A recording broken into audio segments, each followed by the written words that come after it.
Abuelita. Mija, are you hungry? Yes, I'm hungry, but I want to ask you a question. Are we conservative? I am. How do you know? Mija, siéntate.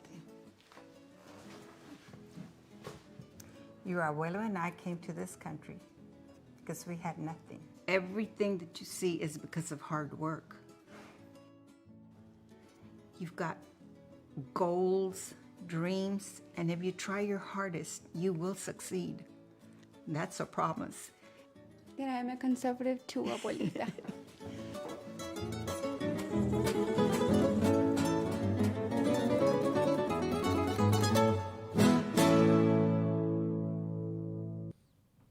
And there, folks, is the cameo appearance of our newest congressional elect candidate from the state of Texas, born in Tamaulipas, Mexico. She was elected last night as she faced two Democrats and another Republican in a special election called by the governor to fill a vacancy in the United States Congress in the 34th Congressional District of what's called the RGV, the Rio Grande Valley of Texas, which is about an 82% Latino district and has historically elected pretty much nothing but Democrats. And let me just say, when we started this organization, Texas Latino Conservatives, as you all know, we're two organizations. We're a Texas General Purpose PAC, Political Action Committee.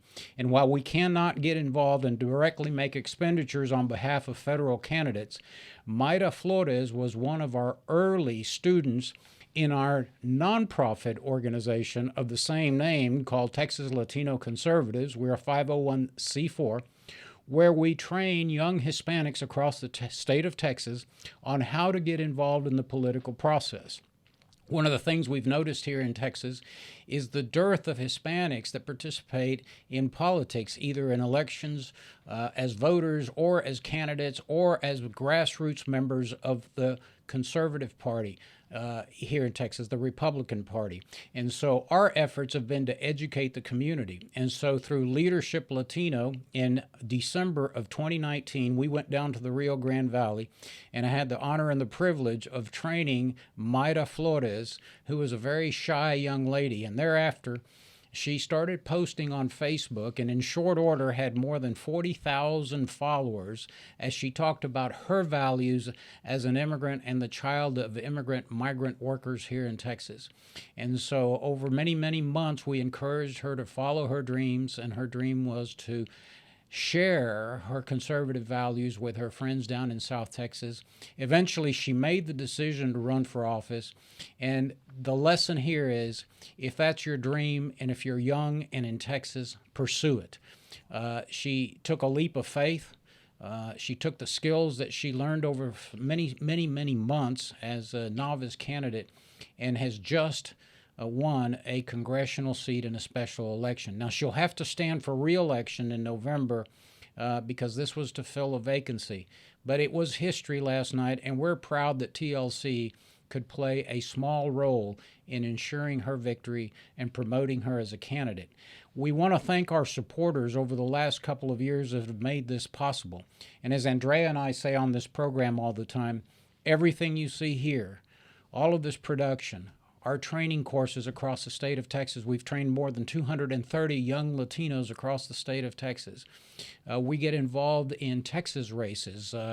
We were involved in 25 Texas House races in 2020, and we will be involved in a multiplicity of races again here in the state of Texas. None of this is cheap, and it's made possible by our contributors. So if you like what we're doing, if you like the results, please go to our website, TexasLatinoConservatives.com, and make a donation, make a contribution, become a member, follow us, at least give us your email so that you can get our newsletter to see the great works we're doing across the state of Texas. So I personally, as an immigrant to this country who was elected as a naturalized citizen to the City Council of Houston as a Harris County Treasurer. I had the pleasure of running twice for Mayor of Houston. It's a real honor to see immigrants running for office and winning elections. Oftentimes, in the media, they portray the Republican Party as racist, as anti-immigrant. But we have proven time and time again that conservatives will even give law-abiding, naturalized citizens born in a foreign country an opportunity to hold public office. And let me repeat what I say. This is what makes America the greatest country in the world. Imagine, if you will, if you went to Moscow and tried to run for mayor or city council there, or even run for the federal government. It wouldn't happen. Imagine moving to Tokyo, Japan, and trying to run for public office. It wouldn't happen. You'd never get elected in Caracas, Venezuela, in Managua, Nicaragua, and you certainly wouldn't get elected in Mexico City. But in the United States, even immigrants have an opportunity to help lead this great republic that is covered by one piece of parchment only, and that is the Constitution of the United States that covers everyone, whether you're foreign-born or natural-born. You are a citizen of the United States, and that's why the entire world wants to come here. So that's my editorial comment. Felicidades para Mayra Flores, que ha ganado la carrera para el Congreso de los Estados Unidos anoche con más de 51% del voto, y estamos sumamente orgullosos de ella. Andrea. Wow. Buenos días. Buenos días y bienvenidos a todos a TLC Live. And recently, the Wall Street Journal made a poll talking about exactly what is going on and exactly what happened last night with Mayra Flores, how Latinos are flipping to the conservative party, to the conservative values, and this is something historical, and that's why we invite Professor Mark Jones from Rice University to talk about not only about this poll, but what is going on in Texas and along the country. I think it's in many places are the Latinos are seeing and are going back to the roots, to the values. Well, and you know, Andrea, ever since we started this organization, and just for a little bit of history for those watching, when we began this organization, we called it Texas Latino GOP PAC. I was still in public office as county treasurer of Harris County, and one of the first places I was invited to speak was to the Manchester Civic Club in Houston underneath the Ship Channel 610 bridge, for those of you that live in Houston. And I was told by that mostly Mexican-American community that they'd never seen a Republican there. I said, I hope it's not the last time. And after I spoke, the vice president came up, a veteran of the United States Air Force, and said to me, you know, Orlando, I'm a conservative, but I'm not a Republican. And as I continued to travel around Harris County, I kept hearing that from Latinos. We're conservative, but we're not Republicans. And we quickly learned that the brand was damaged among Latinos. So we changed our name with the Secretary of State and with the Texas Ethics Commission, and we rebranded as TLC, Texas Latino Conservatives. Notice that we never say vote Republican. It's very rare. I mean, we'll promote Republican candidates, but we always tell Hispanics to vote their values. My vision has always been that if we remind Hispanics of why they're here, especially immigrants, and we talk about our values, which are the values of pretty much everyone in America, we come to realize that there's a disparity, there's a disconnect between the political parties and what they articulate and what their values are and where the Latino community is voting. So Professor Mark Jones, I don't know if you agree with any of that or if you want to make comment, but you know, we've got to admit that what's happening in Texas is nothing short of like a major tectonic plate movement in the political process. Some of my friends that have been polling for years in politics call it the Great Realignment. And to me, it's a phenomenal political event. Can you comment on what's going on in Texas? Oh, sure. Well, thanks for having me on the show.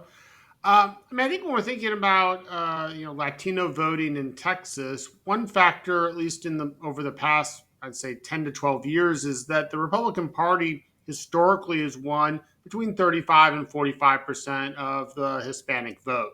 In really bad years with bad candidates, more closer to 35%. Good years with good candidates, closer to 45%. So, and that makes Texas stand out from many states, such as California and New York, where the Republican share of the Latino vote generally is more in the 20s or low 30s. Now, what we've seen most recently, sort of with past 2020, is more of a shift in South Texas than in the rest of the state. The rest of the state stayed pretty much its constant in the 40, 45, 35 range. South Texas, though, has made some trends, in part because of the growing disjuncture between where Hispanics, who are the overwhelming majority of the South Texas population, places like Cameron, Hidalgo, but also Webb County, Laredo, and going all the way up to Nueces County, Corpus Christi, the growing disjuncture between the positions of the Hispanics who reside in those areas and those of the National Democratic Party. So, I mean, a good example of that would be Henry Cuellar, the congressman from Laredo, District 28, who narrowly defeated Jessica Cisneros, a more AOC-aligned Democrat, in the primary runoff in that district. That district runs from Laredo and Starr County all the way up to San Antonio, Bexar County. There you saw Cuellar really was in the election of his life, and real fight for his life. He had to work very hard, and he almost lost. Cuellar, though, really represents the sort of where the average Latino voter in District 28 is, and it's close to where the average Latino voter in the Valley is, in that they tend to be more centrist, more towards the middle of the spectrum than national Democrats. And so one of the problems that Democrats in the Valley have increasingly had is that they are weighted down by a national party whose positions are often at odds with those of the average voters in the area, even though those voters have been voting historically Democratic for a century. Yeah, and you know, I still think the hits, as I like to say, are still going to be coming, because there's another interesting race brewing down in the RGV, and that's the congressional race with Monica de la Cruz. How do you see that shaping up in November? Well, that's District 15, and so that runs from Mission on the border there in Hidalgo County all the way up to Seguin. So it's a district that sort of runs straight up, and it's a place where when Republicans and the Republican legislature redrew the maps, that was the one sort of reach. So when the Republicans went into the legislative process and redrew the congressional maps, the primordial goal was to retain the 23 seats that the party had, so protect the incumbents, and they did that very effectively. To split one of the new seats with Democrats, which they did. They created a new district for Wesley Hunt here in Harris County that's reliably Republican. And then the one place where they really went on the offensive was District 15. That was a district that was drawn to make it very competitive. And given the problems that the Biden administration has right now, it's going to be a bad year for Democrats. And as a result, Monica de la Cruz Hernandez has a very good probability of winning that race, especially since Democrats in their primary had a choice between a more moderate candidate, Ruben Ramirez, and a more sort of AOC progressive candidate, Michelle Vallejo. And Vallejo, at least by all appearances, narrowly won that primary. And as a result, Democrats will be putting up a candidate who's probably less electable than, say, Ramirez. Although it's important to keep in mind that that's a district that the current incumbent in that district, Vicente Gonzalez, believed was sufficiently unwinnable that he opted to decamp for District 34 immediately to his east. And so he'll be going up against Mayra Flores with the new boundaries of that district, rather than trying to retain his old district of 15. So I think that's a district where Republicans have a very good probability of flipping it, with Monica de la Cruz being able to take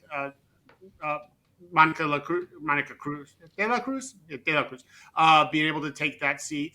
The other place where Republicans have a reasonable probability, or at least a decent chance or fighting chance, would be 1 in 34, where Mayra Flores will face an uphill battle against Vicente Gonzalez, and over in 28, where Cassie Garcia, that's District 28, that's the Cuellar district from Laredo up to San Antonio, has the prospects of potentially defeating Cuellar, though once again it's going to be uphill for her. I think both Garcia and Maya Flores are going to need some a national win in their back to defeat Cuellar and Gonzalez. Although, given the troubles that the Biden administration has, that's not out of the realm of possibility. Yeah, that's a pretty good, strong, steady win. You know, I like to look at trends and sort of look down the road. You know, one of the things that I've always been critical about conservatives and the Republican Party is they're always looking at the next election. I think Democrats are always looking 10 years down the road. And so I'm trying to do that. And one of the things is, I've spent a lot of time in Valverde County and Maverick County. And what people don't realize, for example, I got a call from the former mayor of Del Rio, Texas, an attorney by the name of Robert Garza. And as you know, he ran for state representative. He's on. He's seeking to be a senator from out there. But these are interesting trends.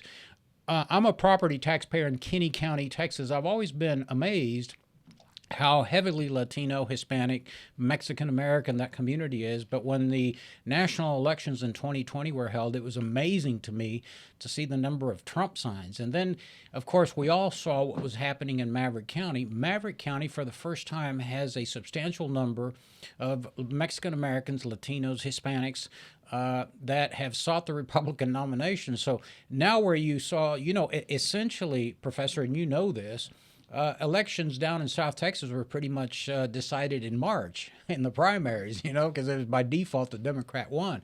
But now in many counties, as you mentioned, Star, Webb, Maverick, even Valverde, we have competitive races. Is that a trend that's positive for conservatives, for Republicans in Texas?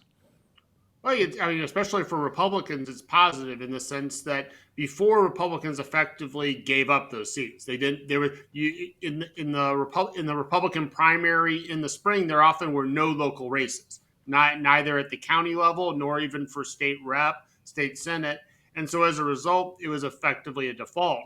And just as Democrats are trying to start up grassroots organizations and build in rural West Texas and East Texas, where they consistently do poorly, you have to start someplace. And so the first step is by fielding candidates for local offices and developing a bench and developing people who begin competing and are out there with the message. Whether that message resonates or not is up to the voters. But if you aren't pitching a message to them at all, and you're effectively giving the race to the other party, you obviously aren't going to be very competitive. So one way to think about, I think, South Texas for Republicans is that, and this is, I think, the same way that many Democrats think about sort of West Texas and East Texas, in that even if you don't win those races, you're by fielding candidates and by having a presence, you're going to boost turnout for statewide races or higher level races, and thereby aid the competitiveness of the party. So, for instance, for Republicans don't need to win South Texas for it to be positive for them. What they do need, if they can just simply get a higher share of the vote there, those are votes that Democrats historically have counted on to counterbalance problems elsewhere in the state. And so, for instance, for Greg Abbott, if Greg Abbott doesn't need to win Hidalgo County or Cameron County, if he does better than average in those counties, that means Beto is going to have to try to outperform him in the suburbs, and that could provide a cushion, because one place where we do see Republicans having increasing trouble are in some of the inner suburbs throughout both in the Metroplex, places like Collin and Denton County that used to be more reliably red, now are pinker. And increasingly here in the Houston metro region, Fort Bend is now switched slightly blue. Montgomery is still pretty red, but Brazoria is getting a little pinker as well. Yeah. Professor Jones, what do you think has been the issues that is making the Latinos to flip and to flip from the Democratic Party to the Republican Party, or to become conservatives, or to realize that they are conservative? I think part of it, I like to focus on South Texas because we've seen more of the shift there. I think in places like Houston and the Metroplex, there's a little more constant. But in South Texas, I think the issues are several. One is, as I mentioned earlier, this increasing dissonance between what the National Democratic Party is saying and doing and the opinions and preferences of voters down in the Valley. As Henry Cuellar has been, I think, a pretty good person pointing out that dissonance. So on issues such as oil and natural gas and fracking, down in the Valley as well as in much of Texas, you have Latino workers who either directly or indirectly depend heavily on oil and fossil fuel industry. And so a move away from that towards renewables is going to have a negative short-term impact on their economic livelihood, if not a negative long-term impact. Also, the immigration issue is a touchy one in that Republicans get in trouble when they promote rhetoric or policies that are seen by Latinos as racist or anti-immigrant. But Democrats also get in trouble when they promote policies that are seen as leading to chaos down in the border region as well as throughout the state.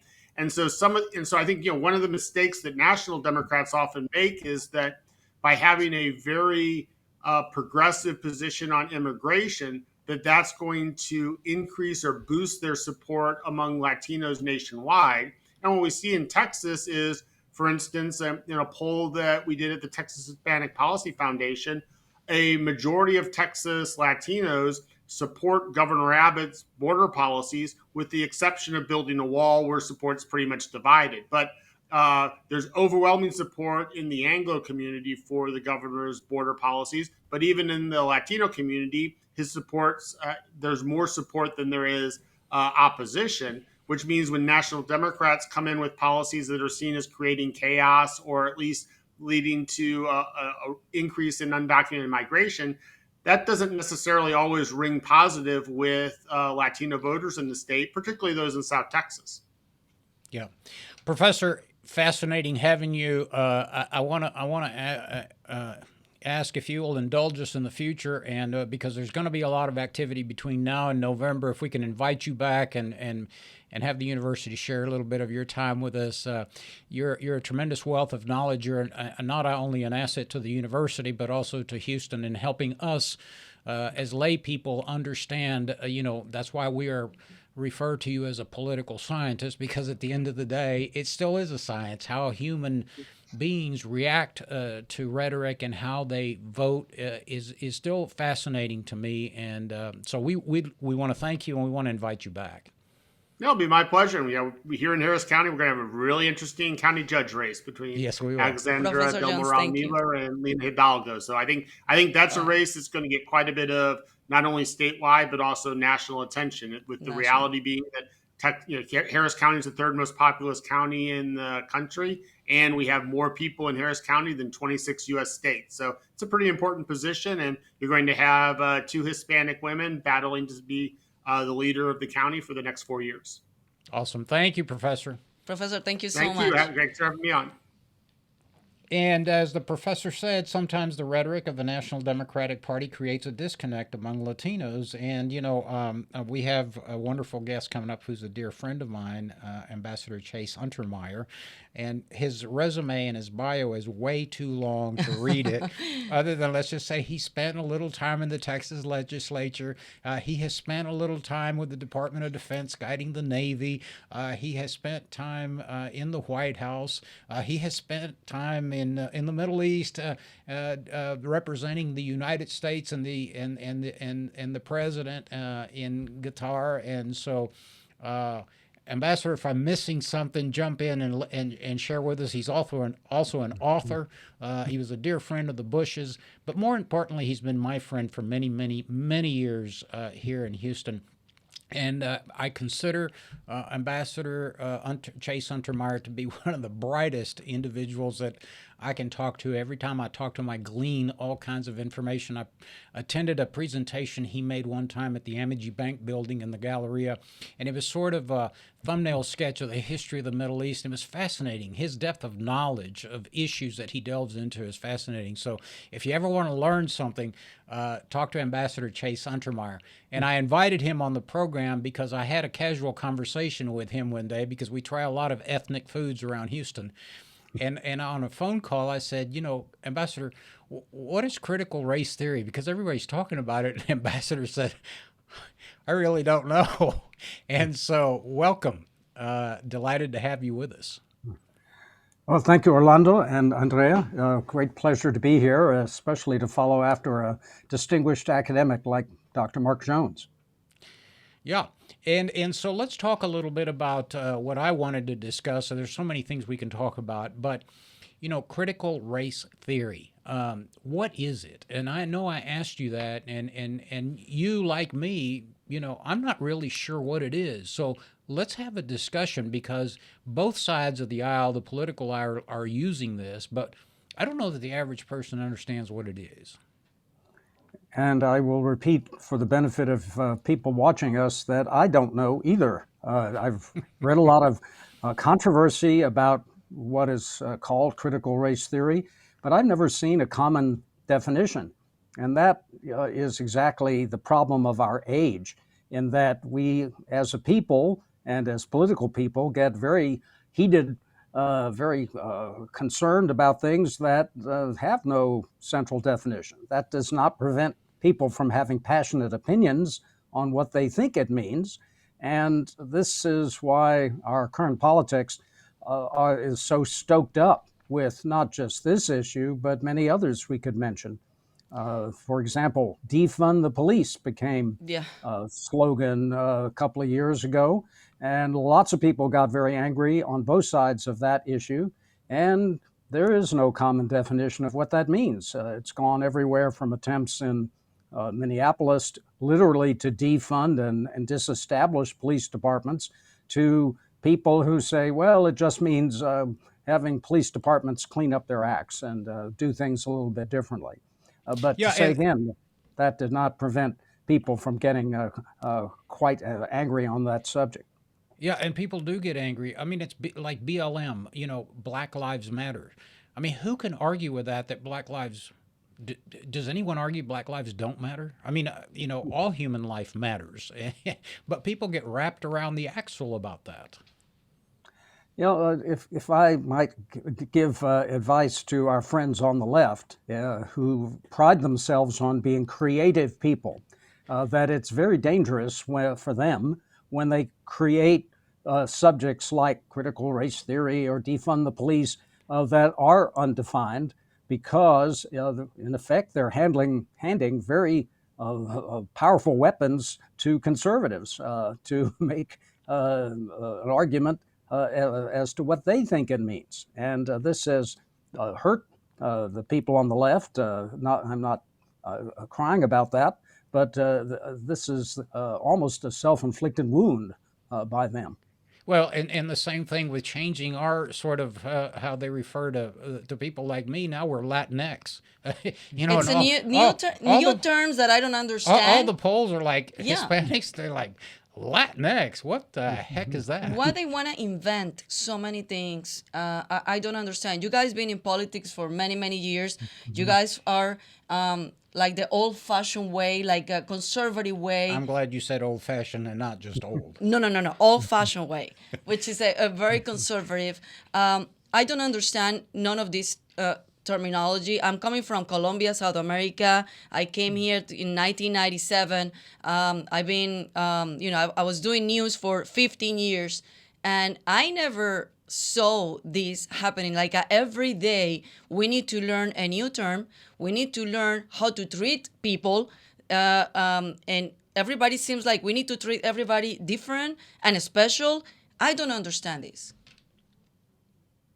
If I might add on to that, to say that people on the right also have been using words and phrases that I don't think they fully understand. It's very, very common today for Republicans to attack Democrats for being socialists or even Marxists. And I don't believe they recall. At the same time sending their children to public schools. Yes, well, I was speaking to a group of teachers in a teacher training institute in Lubbock last week, and which one of them said, a lot of our students come to us and their parents listen to Fox News and they hear Republicans call Democrats socialists. Are Democrats really socialist? And I said, well, this would be a very good classroom project to have your students go hit the books or the internet, whatever source they want, to actually find out what socialism is. And even Bernie Sanders, who calls himself a democratic socialist, is not a classic socialist in the sense of state ownership of the means of production. That's what socialism is. And the British government, after World War II, the Labour Party, after ousting Winston Churchill, proceeded to implement socialism, such as nationalizing the steel industry, the rail industry, the coal industry. And even Bernie Sanders, with all of his wackiness, is not proposing the nationalization of any industry in the United States. I think they like the word social within socialism, which suggests being concerned about people and their problems and trying to help them. And that's a reason why many young people have glommed onto this word socialism, thinking that it must be a good thing because it's concerned with helping people. But that's not what socialism is. And Marxism is nothing more than an earlier version of socialist thought, which imagines the state ownership of the means of production and everybody sharing accordingly. And then there was Marxist Leninism, which added the power of the state, in particular the terror power of the state, to force people to be socialist and to share whatever they had, limited things they had. So that's what actual socialism and Marxist socialism is, but it's not what America is about. You know, Ambassador, having come from a country that dabbled in all of the above, I think we tend to be a little more sensitive to those issues. And I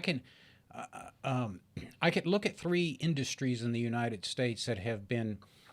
There's no question that capitalistic ingenuity and investment and research and development actually improve things in the global economy and contribute vastly to humanity and society. But I've noticed when the government gets involved, it sort of tends to ruin it, so to speak. And I'll refer to three industries that I'm concerned about in America. Public education, in many areas, particularly in urban areas, has become, in my opinion, a disaster. It needs a lot of attention. It's unfair to the taxpayers. It's unfair to the parents, unfair to the children, and unfair to the future of the, for example, the state of Texas, because anyone that reads about the Houston Independent School District knows it's an unmitigated disaster. Number two is the medical industry. When I immigrated to this country in the 60s, I was a severe asthmatic, and I remember my parents calling the doctor who used to show up with a little black bag and give me medications and inhalers, and if I needed to, would meet us at the hospital. It was better. You didn't have to sell your home and your assets and liquidate everything you owned to pay for medical costs. And then finally the energy industry. While the energy industry is not owned by the state, of course, other than the strategic petroleum reserves that we have, they do things from a policy perspective that do affect the industry. For example, the cancellation of pipelines, making it difficult. There's a whole woke society, speaking of new terms, woke society among lending institutions globally that are refusing to lend to oil exploration, making it more difficult because they think that they can drive the agenda to go to alternative forms of energy. So the energy, medicine, education, the more the government gets entrenched in it, the poorer the product, in my opinion. And that's, while it's not socialism, it seems to be tending that way. Well, an old-fashioned word is statism. That is, the state, the national government in this case, intervenes in the market, or in healthcare is an excellent example. Energy is another that you mentioned. Now, public education is a state enterprise. That is, it is in the United States the responsibility of the individual states, and the individual states create independent school districts that are subunits of the state government, and that has always been intended to be a government entity. And while we're on that subject, a lot of parents have been mobilized by what they think is critical race theory or other issues that have been publicized on a national level, and they have come into school board meetings to protest the curriculum. And many commentators, mostly on the left, have looked upon this with despair and concern. And if people have been impolite and abusive and threatening, well, that's just a matter of their manners and tactics, not so smart, incidentally, when confronting any elected body. But the fact is that we have independent school districts that are elected with boards of education that are elected by the citizens. And that's a good thing, in my view. That's exactly what should happen. Now, I am encouraged that we're getting more and more people, and I believe a good chunk of them are Latinos, who are running for school boards because they recognize that that is the power that they as parents can truly have. And if they aren't candidates, then just being active citizens, going to school board meetings, seeing what goes on is a very healthy development. Didn't Plato realize how important it was for the education of the guardians in Plato's Republic? Yes, I think he was involved with the school board up in North Texas, but I can't say that for sure. Ambassador, I just want to ask both of you something talking about socialism. I'm from Colombia, and you've been outside the United States representing the country as an ambassador. We're having, in my country, in Colombia, elections this coming Sunday. And it's two people that one is from the left, and everybody is afraid that if he wins, we're going to become like Venezuela. The other one, it's somebody that it doesn't have a political career. It's somebody that it represents the middle. Is not from the left, it's not from the right, it's from the middle. But at the end of the day, what he represents is the people's, that the change that they want to have in Colombia. They're tired of the same thing, and they want a change. And that's why people like Gustavo Petro, which is from the left, came like twice to try to be a president. Thank God he failed on that. And now is Rodolfo Hernandez, which is another candidate that he doesn't represent any party. He is just in the middle, and he is very independent. So you being outside of the United States, representing United States as an ambassador, what do you think about this situation that we're living in Latin America, that it seems like they're not learning from Venezuela, they're not learning from Cuba, and they Nicaragua. still... and Nicaragua, and they still want to vote for these kind of people?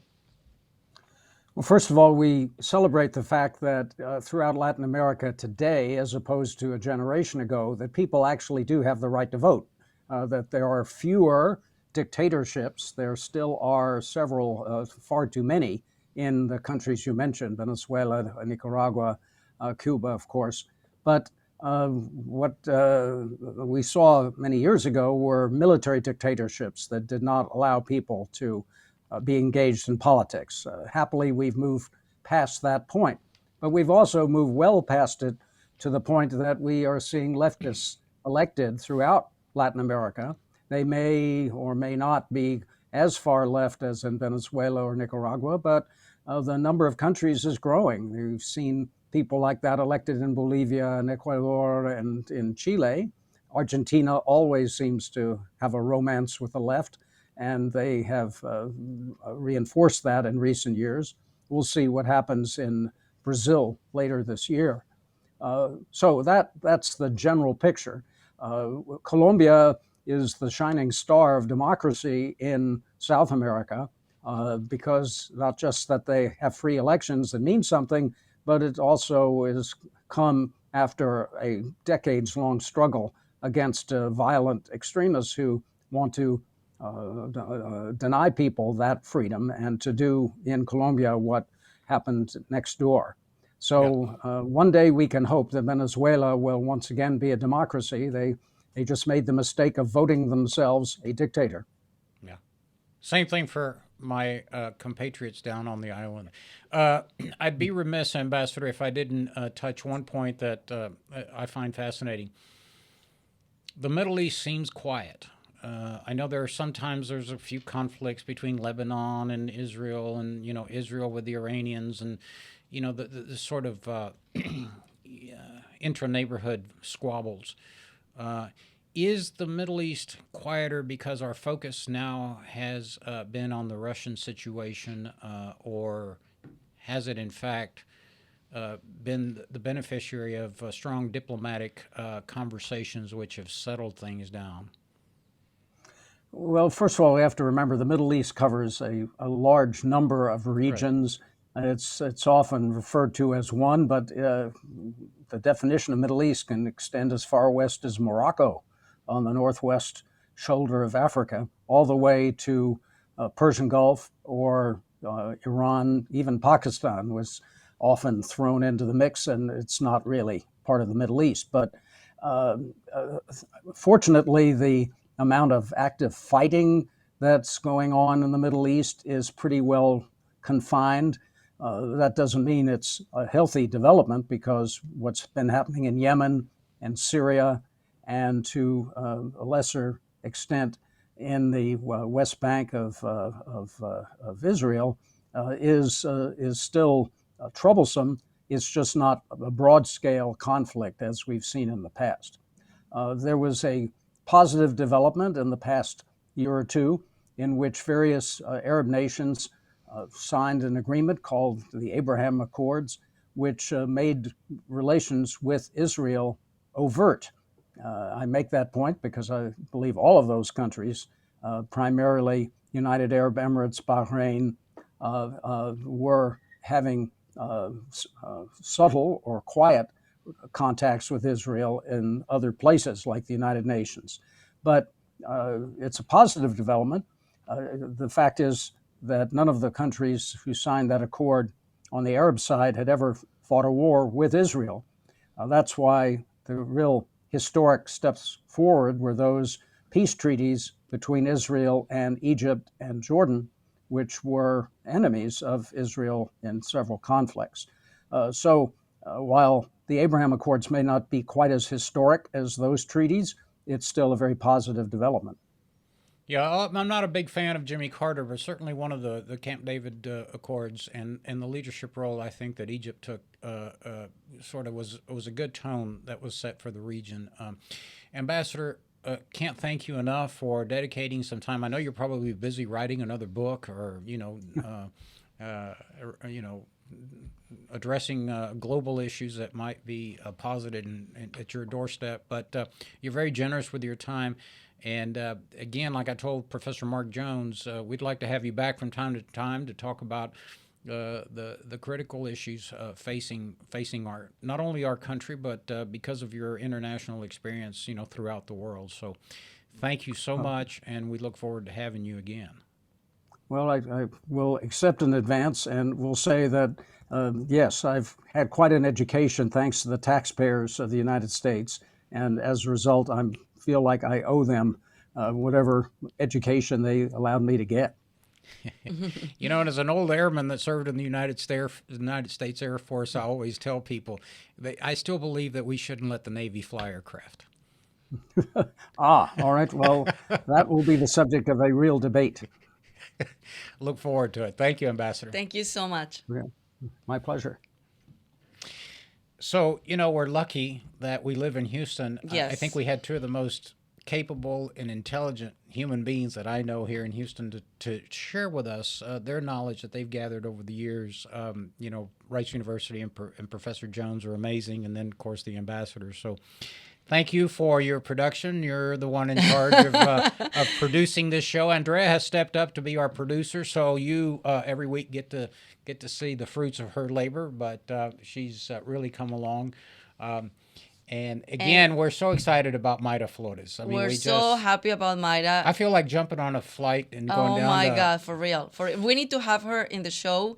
I didn't want to bother her. Right. Yeah, because next I week, know. maybe. Yeah, but next week maybe we can have her on the show. This is a very exciting moment, and especially because she is part of TLC and one of the first Latino leadership classes. And she's come back to teach some of our classes across the state of Texas. And Mayra is not the only positive outcome of our efforts across the state of Texas. I mean, we can go to Midland, Texas, where we had Dan Corrales. We can go to Kerrville, Texas, where we had a young Hispanic, an 18-year-old got elected. We have our own Joel Castro. We have our former executive director, Michelle Gamboa, just won the city council race in Longview. Oh, my God. And so, Professor Jones referred to this. you know, we're building the farm team in Texas, and I love that word because, you know, I grew up on baseball, and baseball teams always have farm teams. These are the young talent that they're trying to develop that sometimes get called up to the majors. And so you're seeing our farm team starting to come up to the majors. Maida was on the farm team for a couple of years, and here she is. She's in the big leagues now. She's going to the United States Congress, and I'm sure her parents are very proud. And I'm proud of Republicans for stepping up and helping an immigrant who's a conservative get elected as the first conservative Republican immigrant from the state of Texas to the United States Congress.